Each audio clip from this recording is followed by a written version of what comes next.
ब्रह्मचारी जी, गुरु जी, ये ब्रह्मचारी आत्म प्रकाश द्वारा लिखित एक पुस्तक देखने मिली है जिसका नाम है स्वामी निश्चलानंद की आत्म श्लाघा।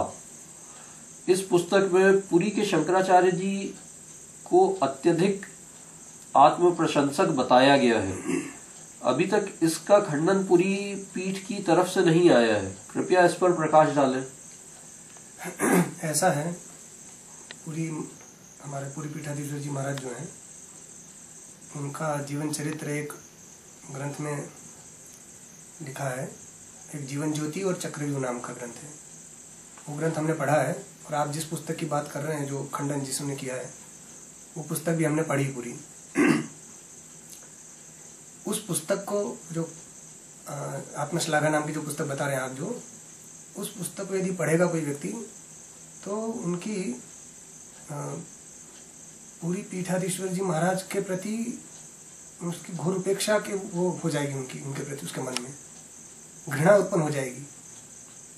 ऐसा उसमें लिखा हुआ है, क्योंकि उन्होंने अपने जीवन चरित्र में ऐसी ऐसी बातें लिखी, अद्भुत अद्भुत विचित्र, जिसको सुनकर आपको भी बड़ा वो लगेगा कि हमारे पुरी के महाराज कहते हैं कि जब वो बचपन में थे, पालने में, तब काली काली महिलाएं काली काली साड़ी में उनको आकर खड्ग से लेकर रोज मारने आती थी। कई दिनों तक ऐसा चलता रहा, मगर कोई उनको मार नहीं पाया, इसलिए उनको पता बोध हो गया कि मैं मरने वाला नहीं। उसके बाद वे कहते हैं कि हमें धनुर्विद्या की शिक्षा विश्वामित्र जी ने दी है। 1 महीने तक रात्रि में स्वप्न में, और 1.25 घंटे तक प्रतिदिन धनुर्विद्या सिखाते रहे। अब विश्वामित्र जी को क्या आवश्यकता आन पड़ी कि इनको धनुर्विद्या सिखाए? क्या आवश्यकता थी? भगवान राम को तो धनुर्विद्या दी उन्होंने, ठीक है, अब इनको देने की क्या आवश्यकता थी? और जब अभी पूछो कि भाई अभी वो विद्या आपको आती है, तो क्या हम भूल गए, अभी नहीं पता इनको। और इसके बाद उन्होंने लिखा है कि वशिष्ठ जी ने इनको ज्ञान दिया, गरुड़ जी ने इनको 3 बार उपदेश दिया, और सदैव वैकुंठ जाने की, वैकुंठ गमन की इनको शक्ति, इनके पास शक्ति है। गरुड़ जी ने इनको ऐसी विद्या दी है। और भगवान सूर्य नारायण ने इनको साक्षात्कार कराया, 12 घंटे समाधि में रह सूर्य नारायण प्रकट हुए, इनको ब्रह्म साक्षात्कार कराया। और भगवान शंकर 1 महीने तक दिगंबर अवस्था में, नग्न अवस्था में इनके साथ शयन किए। अब ऐसी ऐसी इसमें विचित्र बातें हैं, और चमत्कारों की ऐसी बातें हैं उसमें कि किसी को भी सर्प काट दे तो वो किसी से कहे कि उतार दो तो उतार देता। 6 महीने के बच्चे को कहे कि उतार दो सर्प तो उतर जाए। मरे हुए व्यक्ति को भी यदि कह दे, उसकी ओर देख ले तो वो जिंदा हो जाए। ऐसे ऐसे चमत्कार उसमें लिखे हैं। अब इन चमत्कारों को ख्यापित करने में क्या लाभ है? यही चमत्कारों के बल पे तो ये साईं बाबा खड़ा हो गया। जो ईसाई लोग जो हैं, जीसस क्राइस्ट के जो बाइबल जो है, तो उनमें क्या है? बाइबल में ईसा मसीह ने क्या क्या चमत्कार किए, वही चमत्कार के ग्रंथ बाइबल है, और कुछ उसमें विशेष नहीं है। साईं बाबा का जो जीवन चरित्र आ गया, उसमें लिखा दिया साईं बाबा ने ऐसा कर दिया, वैसा कर दिया, ऐसा कर दिया, तो लोग जो उसी को भगवान मानने लग गए। तो हमारे महाराज जी ने उसका विरोध किया कि वो मुस्लिम था, वो भगवान का, राम का नाम नहीं लेता था। बहुत सारे उसमें दुर्गुण थे, संत के कैटेगरी का भी नहीं था वो, तो गुरु की, भगवान की तो बात ही अलग है। तो ऐसे अपने चमत्कारों को ख्यापित करके वो सिद्ध क्या करना चाहते हैं, और वो सारे चमत्कार भी बड़े विचित्र हैं। और खैर छोड़िए, आप उन चमत्कारों को छोड़ दें। यहाँ तक लिखा है कि उनके गांव में 2 बार ब्राह्मणों ने इनको शाप दे दिया पागल हो जाने का। एक तो गांव में ही शाप दिया एक व्यक्ति ने कि तू पागल हो जा, और ये कहता है कि हमने उसको स्वीकार कर लिया, उस शाप को स्वीकार करके हमने उसको संशोधित भी कर लिया कि जब तक गांव में तब तक पागल रहेंगे, उसके बाद ठीक हो जाएंगे। और फिर उसके बाद तो दिल्ली गए तो वहां उनको शाप दे दिया किसी ने, पाठक जी ने, तो वहां वो पागल हो जाने का शाप दे दिया। अब वो विक्षिप्त होने का जो शाप दिया था, अब वो वहीं तक समाप्त हो गया कि अभी तक चल रहा है, वो संदेह की स्थिति हो गई है। क्योंकि उनके जो वक्तव्य आ रहे हैं कितने निंदनीय है। आप सोचिए कि जिस पीठ पर आप जा रहे हैं, जिस पीठ जोशी मठ में जा रहे हैं, उसी पीठ में जाकर उसी के आचार्य को कह रहे हैं कि ये दूसरे को शंकराचार्य बना दें। कैसे माना जाएगा ये? और यद्यपि आचार्य की निंदा नहीं करनी चाहिए, ये शास्त्र का वचन है, तो हम उसके वचन को मानते हैं, मगर जब हमारे गुरु की निंदा यहाँ कोई होती है तो उसको भी सहन नहीं करना चाहिए, ये भी शास्त्र का वचन है। तो हमारे गुरु की निंदा करेंगे तो हम कैसे सहन करेंगे, है ना? तो बात यह है। और इतना भी नहीं, गुरु की जहां तक बात करें तो इन्होंने इसके अलावा एक दूसरा ग्रंथ है चक्रव्यूह नाम का, उसमें तो इन्होंने अपने जीवन उसको लिखा है कि जहां जहां गए वहां वहां उनको कौन कौन महात्मा मिले और उन्होंने क्या क्या चक्रव्यूह उनके साथ किया और उनको मारने की कैसे कोशिश की। जहां जहां ये गए यात्रा में सब जगह के महात्माओं की इन्होंने निंदा की उस ग्रंथ में। उसमें इन्होंने अपने पूर्व आचार्य जो पूरी पीठाधीश्वर जी थे निरंजन देव तीर्थ जी, उनकी निंदा की है कि उन्होंने गीता नहीं पढ़ाई तो उनको अनाप शनाप कुछ बोले हैं। कांची के शंकर जो अपने श्रृंगेरी के जो शंकराचार्य जी थे पहले वाले, उनकी इन्होंने निंदा की उसमें। कांची के जो एक परमाचार्य थे जयंत सरस्वती जी के पहले वाले आचार्य, उनकी इन्होंने निंदा की। अखंडानंद जी की निंदा की, रामसुखदास जी की निंदा की। जहां जहां जो मिला, इनके गुरु जो थे वो नारदानंद जी थे, उन्हीं से उन्होंने दीक्षा ली थी, तब उनका नाम ध्रुव चैतन्य रखा गया था। तो उनकी इन्होंने घोर निंदा की है। वो कहते थे कि उनके गुरु इनके जान के दुश्मन थे। क्यों दुश्मन थे? कि वो उनको भगवान नहीं कहते थे। उनके गुरु ने ऐसा कहा कि मुझे यदि भगवान मानोगे, नहीं मानोगे तो मैं तुम्हें समाप्त कर दूंगा। तो गुरु को इन्होंने भगवान नहीं माना, ईश्वर नहीं कहा, इसलिए गुरु उनको जहर देने लगे। कई बार इनको जहर खिलाया गया और ये सब जहर पचा गए, कांच खिलाया गया वो पचा गए, और अभी भी बोलते हैं वो हर बार उनके प्रवचनों में कहाँ कहाँ।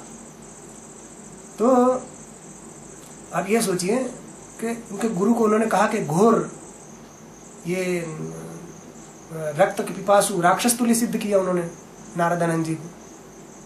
और वही नारदानंद जी है कि जिनके विषय में वो खुद वो पुस्तक में लिखा है कि भगवान कृष्ण ने इनको दर्शन दिया स्वप्न में और कहा कि जाओ तुम इस दिशा में, वहां तुम्हें संत मिलेंगे, उनसे तुम दीक्षा लेना, शिक्षा लेना।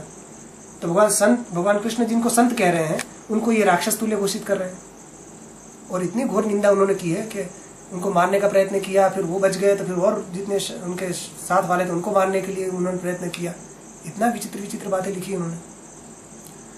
तो ये जो गुरु की निंदा जो है, मान लो कि उन्होंने यदि ऐसा कुछ किया भी होगा तो आपको लिखवाने की क्या आवश्यकता थी? और वो भी उनके मरने के बाद, सबके शरीर छूट गए उसके बाद ये सब लिखवा रहे हैं, क्या आवश्यकता थी? अब आप ये नहीं कह सकते कि हमने तो अपना जीवन चरित्र बस कह दिया लिखने के लिए। वो जो जिसने लिखा है उसको थोड़ी पता था ये सब बातें, आपने बताई तभी तो उसको पता चला होगा कैसे ऐसा हुआ। और आप मना कर दे थोड़ी वो लिख सकता था, तो उसने तो लिख दिया और आपने सब बातें बताई है तब वो लिखा है। तो ये जो पुस्तक जो आई है वो हमने पढ़ी हो, बड़ी चटपटी है, वो मजेदार भी है और उसमें बहुत सारी शास्त्रीय बातें लिखी हैं उसमें। तो उनका उस तरफ से उन्होंने खंडन नहीं किया है, मतलब वो उन्होंने उनको उस पर उनके पास कोई उत्तर नहीं होगा।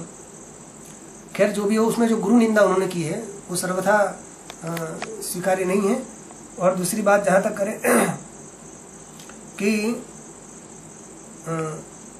गुरु की निंदा करना, गुरु से द्रोह करना, ये वाली बात उनके जीवन में इसलिए परिलक्षित होती है कि करपात्री जी महाराज ने ही हमारे गुरुदेव को शंकराचार्य जी ज्योतिष पीठ बनाया।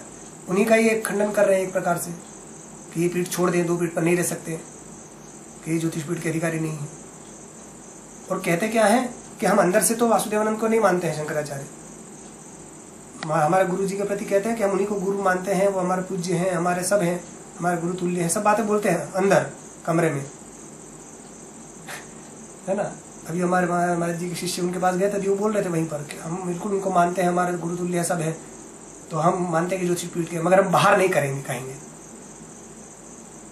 प्रख्यापित नहीं करेंगे ज्योतिष पीठ के। ये क्या बात हुई? अंदर से मान रहे हो, बाहर नहीं कहेंगे, मतलब आपका तो दो मुखी हो गया ना ये बात। अंदर आप किसी नारी को कहेंगे आप ये तो बड़ी सती सावित्री हो, बाहर जाकर कहिए तो ये तो चरित्रहीन है, ये कोई बात हुई? कितना बड़ा है वो है कि मतलब मान रहे तो पूरा मानिए ना, मानिए तो मत मानिए। ये कहते हैं कि एक तरफ उसकी बात है, व्यक्तिगत संबंध है, और एक तरफ परंपरा और सिद्धांत की बात है। तो व्यक्तिगत संबंध को लेकर आप परंपराओं को, सिद्धांतों का क्यों छोड़ रहे हैं? तो आप सिद्धांत पर दृढ़ रहिए, परंपरा पर दृढ़ रहिए, और नहीं तो फिर दोनों की दुहाई क्यों देते हैं, है ना। अब दो पीठ की जो बात करते हैं तो इन पर इन्होंने जो है, जब पुरी का शंकराचार्य इनको बनाया गया था तो उसमें उनकी जो लिखा गया था, उनके सरकारी कागजातों में इनका नाम लिखा गया है स्वामी निश्चलानंद सरस्वती देव तीर्थ। तो देव तीर्थ नाम इन्होंने क्यों जोड़ा आपने इसमें?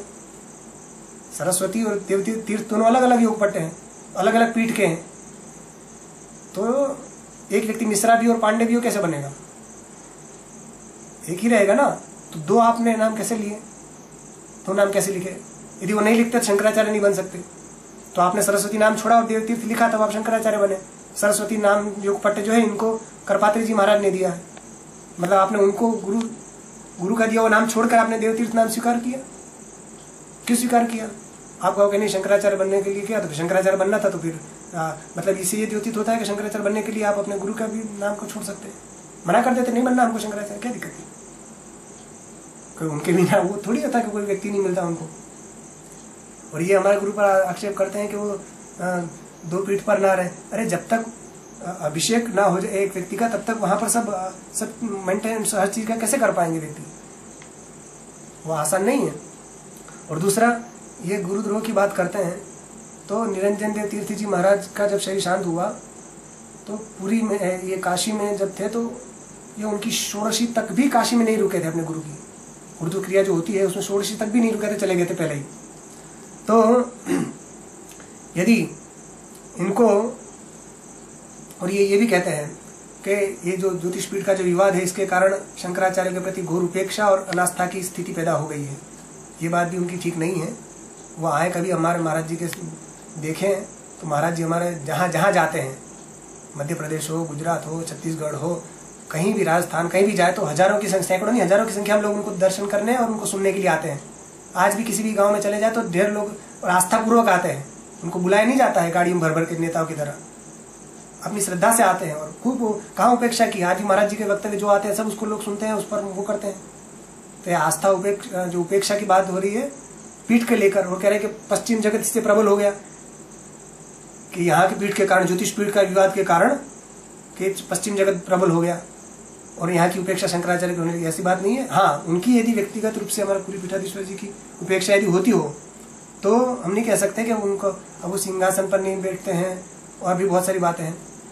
तो खैर उनकी उपेक्षा होती हो वो बात अलग है, मगर हमारे महाराज जी की उपेक्षा नहीं होती है। और वो उनके प्रति आस्था भी लोगों की बहुत है। और वो कभी देखे कि हजारों की संख्या में महाराज जी के पास लोग आते हैं। झारखंड में, बिहार में, उड़ीसा में, कहीं भी महाराज जी चले जाए, दक्षिण भारत में चले जाए, सब जगह उनको दर्शन करने के लिए, उनको सुनने के लिए वो आते हैं। और अंत में हम ये कहना चाहेंगे कि यदि उनके मन में ऐसी कोई बात थी दो पीठ को लेकर या उभय सम्मत कोई शंकराचार्य बनाया जाए, ये सब बातें, तो हमारा उनसे ये निवेदन है कि हमारे पूरी पीठाधीश्वर जी महाराज आते और महाराज जी का संदेश भेजते, मुलाकात करते, आपसी बातचीत थी, आपस में बातचीत करते और उसका प्रश्न पूछते कि आपने दो पीठ अभी तक क्यों रखी है महाराज, आप कब तक रखेंगे, कब कोई किसको बनाएंगे, क्या आपके जो मन में आपने जिज्ञासा या शंका है सब उसको प्रस्तुत करते। हमारे महाराज जी जब कोई इसका प्रश्न का उत्तर ना देते तब आप सार्वजनिक बात कहते। मगर आपने तो जोशी मठ में जाकर वहाँ के अखबार में छप गया फ्रंट पेजों पर, इतना ही नहीं यूट्यूब में डलवा दिया इन्होंने। ये वीडियो हमने यूट्यूब में देखे उनके, यूट्यूब में मतलब पूरी दुनिया में चला गया वो। अब एक शंकराचार्य कह रहा है कि ये नहीं बैठ सकते और बैठे, मतलब दोनों में से एक सही होगा एक गलत होगा, तो लोगों में भ्रांति हो गई ना। तो सारे लोग इसी से, महाराज जी के शिष्य और दूसरे भी लोग हैं, सब इससे बड़े ही खिन्न हैं इनके इस वक्तव्य से, इनके इस बयान से कि इन्होंने ऐसा क्यों कहा। तो इनको वहां जाकर ऐसी बात नहीं कहनी चाहिए थी। इससे महाराज जी ने चतुष्पीठ की एकता के लिए कितना काम किया है, चतुष्पीठ सम्मेलन करवाए और कई बार इनको मान्यता दिलवाई श्रृंगेरी वालों से, और कई काम किए हैं। तो इनको तो चतुष्पीठ की एकता के लिए कार्य करना चाहिए था, मगर इन्होंने ऐसा बयान देकर इन्होंने चतुष्पीठ का मतलब इसकी एकता को खंडित करने का कार्य किया है। इससे सारी जनता और सारे सनातन धर्मी बहुत क्षुब्ध हैं। इसलिए हम पूरी के महाराज जी से निवेदन करेंगे कि वे अपने इस प्रकार के वक्तव्य ना दें, बयान ना दें, और जो भी उनको शंका हो तो हमारे महाराज जी के पास आए और वो जो भी उनके मन में जिज्ञासा हो उसको शांत करें और फिर सोच समझकर कोई भी बात बोले, तब आचार्य की मर्यादा बनी रहेगी। वरना हमारे गुरु की निंदा होगी तो उनके शिष्य सहन नहीं करेंगे। ओम शांति।